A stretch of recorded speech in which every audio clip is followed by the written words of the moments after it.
নমস্কার বন্ধু, আরও একটা নতুন ভিডিওর মাধ্যমে ইনফো বেঙ্গল নিউজ চ্যানেলে আপনাকে স্বাগতম জানাচ্ছি। সরকারি কর্মচারীদের জন্য আরও একটা সুখবর আসতে চলেছে, কারণ তাদেরকে 22,000 টাকা দেওয়া হবে। কবে দেওয়া হবে এবং কেন এই টাকা সরকারি কর্মচারীরা পাবে, এই ভিডিওর মাধ্যমে আপনি সম্পূর্ণ জেনে নিন। যদি আপনি অবশ্যই একজন সরকারি কর্মচারী হয়ে থাকেন, তাহলে অবশ্যই এই ভিডিওটা পুরোটা দেখুন, কারণ এই ভিডিওর মাধ্যমে আপনি খুবই গুরুত্বপূর্ণ একটি খবর জানতে চলেছেন এবং বলা যেতে পারে যে একটি সুখবর যেটি সরকারের তরফ থেকে পাওয়া যাচ্ছে, সেটি আপনাদের জন্যই দেওয়া হচ্ছে। সরকারি কর্মচারীদের জন্য আরও একটা সুখবর চলে এলো। চলতি বছর অর্থাৎ 2024 সালে সরকারি কর্মীরা শুধুমাত্র বকেয়া মহার্ঘ ভাতা পাবেন তা নয়, এর সাথে পাবে বাড়তি 22,788 টাকা।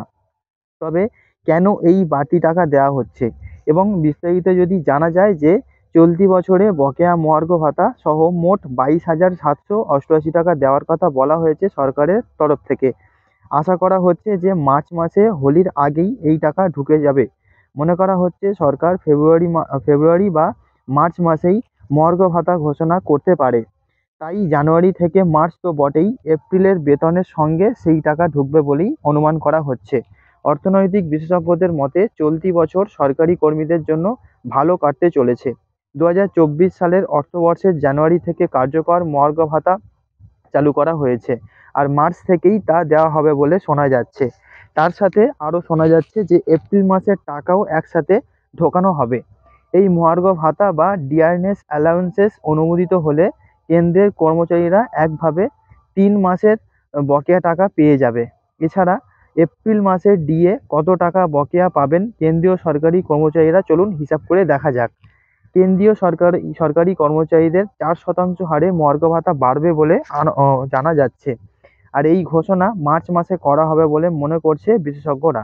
তবে এই যে ডিয়ারনেস অ্যালাউন্স, এটা কার্যকর হবে 1 জানুয়ারি থেকে, অর্থাৎ 1 জানুয়ারি 2024 এই দিনটি থেকে। তাই জানুয়ারি মার্চ থেকে মার্চ মাস পর্যন্ত বকেয়া হিসেবে ডিয়ারনেস অ্যালাউন্স বা মহার্ঘ ভাতা দেওয়া হবে। কেন্দ্র সরকারের অধীনে যারা পেনশন পাচ্ছেন তারাও এই সুবিধা পেয়ে যাবেন। উল্লেখ্য বলা যায় যে এই বকেয়া হিসেব করা হবে পে ব্যান্ড অনুযায়ী। লেভেল 1 কর্মচারীদের গেট পে 1,800 টাকা, বেতন হয় 18,000 টাকা। এর সাথে ঘুরতে যাওয়ার জন্য ভাতা দেওয়া হয়। লেভেল 1-এর যে সমস্ত কর্মচারীরা রয়েছেন তাদের নিম্নতম 18,000 টাকা বেতন হিসাব এখানে দেখাই যাচ্ছে। এবং লেভেল 1 গেট পে 18,000 টাকা কেন্দ্রীয় কর্মচারীদের নিম্নতম বেসিক হয়ে থাকে 1,800 টাকা। মহার্ঘ ভাতা বাড়ার কারণে তাদের যে ডিয়ারনেস অ্যালাউন্সেস বা ডিএ, এতে 774 টাকার একটা ফারাক দেখতে পাওয়া যাচ্ছে। অর্থাৎ লেভেল 1-এর সর্বোচ্চ 56,900 টাকার হিসাব অনুযায়ী লেভেল 1 গ্রেড পে 1,800 টাকায় কেন্দ্রীয় কর্মচারীদের সর্বোচ্চ বেসিক হবে, বেসিক বেতন হবে 56,900 টাকা। মহার্ঘ ভাতা বৃদ্ধির কারণে এই কর্মচারীদের মোট ডিয়ারনেস অ্যালাউন্স এখন 2,276 টাকার একটি পার্থক্য দেখা যাচ্ছে। লেভেল 10-এর যে সমস্ত কর্মচারীরা রয়েছেন কেন্দ্রীয় সরকারি কর্মচারী, তাদের গেট পে হলো রুপি। অর্থাৎ এই কেন্দ্রীয় কর্মচারীদের নিম্নতম মাসিক বেতন 56,100 টাকা। এই সব কর্মচারীদের ডিএতে 2,244 টাকার একটি পার্থক্য রয়েছে। বেতন পে ব্যান্ড দ্বারা নির্ধারিত করা হয়ে থাকে এবং সপ্তম বেতন কমিশনের অধীনে কেন্দ্রীয় কর্মচারীদের বেতনের লেভেল 1 থেকে 18 পর্যন্ত বিভিন্ন গ্রেড পেতে ভাগ করা হয়েছে। এতে গেট পে এবং ভ্রমণ ভাতার ভিত্তিতে ডিয়ারনেস অ্যালাউন্স গণনা করা হয়ে থাকে। এবং পাশাপাশি এটিও জানা যাচ্ছে যে লেভেল 1-এর সর্বনিম্ন 18,000 টাকা বেতন শুরু হয় এবং সর্বোচ্চ 56,900 টাকা পর্যন্ত এটি বাড়ে। একইভাবে লেভেল 2 থেকে লেভেল 14 পর্যন্ত একইভাবে বেতন পরিবর্তিত হয়ে থাকে, কিন্তু লেভেল 15, লেভেল 16, লেভেল 17, লেভেল 18 এতে গেট পে থাকে না। এখানে নির্দিষ্ট বেতনই থাকে। লেভেল 15 নিম্নতম বেতন হলো 1,82,200 টাকা এবং এই পদেতে সর্বোচ্চ বেতন যা থাকে তা হলো 22,04,100 টাকা।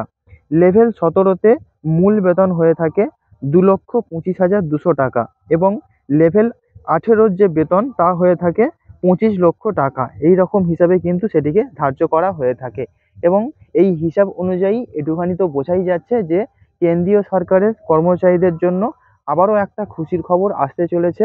এটা তো ফেব্রুয়ারি, আগামী 2 মাসের মধ্যেই তাদের অ্যাকাউন্টে ঢুকতে চলেছে একটি বড় পরিমাণে ডিয়ারনেস অ্যালাউন্সের যে টাকা, এবং কেন্দ্রীয় সরকারের তরফ থেকে তেমনটাই ঘোষণা করা হয়েছে এবং আশা করা হচ্ছে, এবং বিজ্ঞানী বিশেষজ্ঞদের যা মতামত বা তাদের যা ধারণা সেই অনুযায়ী একটুখানি পরিষ্কার যে ভোটের আগে কেন্দ্রীয় সরকারি কর্মচারীদের অ্যাকাউন্টে আরও একটা বড়সড় অ্যামাউন্ট কিন্তু ট্রান্সফার হতে চলেছে কেন্দ্রীয় সরকারের যে ফান্ড রয়েছে বা যে তহবিল রয়েছে সেখান থেকে। অর্থাৎ ডিয়ারনেস অ্যালাউন্সেস এবং তার সঙ্গে যে স্যালারি সেটি মিলিয়ে কিন্তু কেন্দ্রীয় সরকারি কর্মচারীদের যে প্রফিটটা আসবে সেটি কিন্তু সত্যিই খুবই খুশির একটি খবর। এবং যদি আপনি এই ভিডিওটি দেখছেন এবং আপনি যদি একজন সরকারি কর্মচারী হয়ে থাকেন, বিশেষ করে আপনি যদি কেন্দ্রীয় সরকারি কর্মচারী হয়ে থাকেন, তাহলে আপনার কাছে কতটা খুশির খবর, এই খবরটি পাওয়ার পর আপনার কতটা খুশি হচ্ছে আপনি অবশ্যই কমেন্ট করে জানাতে পারেন। দেখা হচ্ছে পরের ভিডিওতে, ততক্ষণ সবাই খুব ভালো থাকুন। Good bye.